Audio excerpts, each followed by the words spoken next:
Grief is a thin place, a place so thin it's hard to tell where earth ends and heaven begins.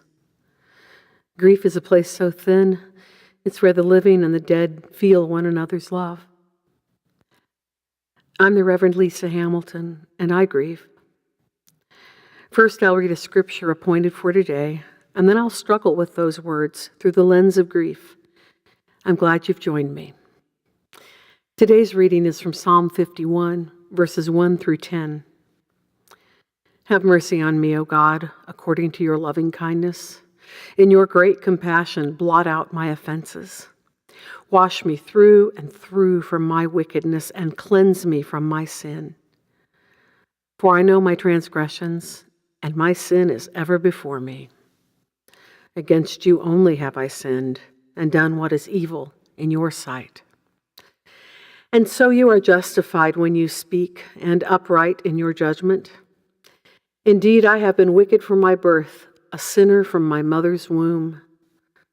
But behold, you look for truth deep within me and will make me understand wisdom secretly. Purge me from my sin, and I shall be pure. Wash me, and I shall be clean indeed. Make me hear of joy and gladness, that the body you have broken may rejoice. Hide your face from my sins and blot out all my iniquities. If I had written this psalm, I don't think it would have been a plea to God. I think it would have been a plea to the dead whom I love to forgive me. I see a child in Oshkosh overalls, especially with curly hair. And all I can think about is my son, Teddy. And I suddenly find all these ways in which my inadequate mothering during his toilet training led to his struggles, that led to his death at 27. A whiff of Pond's cold cream, and I wish I'd visited my mom more often.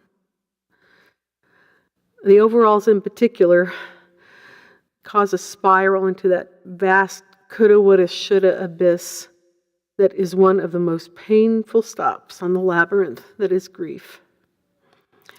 At best, when I ask forgiveness of someone I love but see no longer, it is uncomfortable. Usually, it's wrenching. But it's also sort of a healing cleansing. When I ask for forgiveness, sooner or later, it just morphs into telling my beloved how they hurt me and of my forgiving them. I need to feel what I need to feel. I need to voice what I need to voice. Asking and giving forgiveness is as much a part of my grief as finding the feathers. I find feathers, and they remind me of my son's love for me. Grief is a thin place.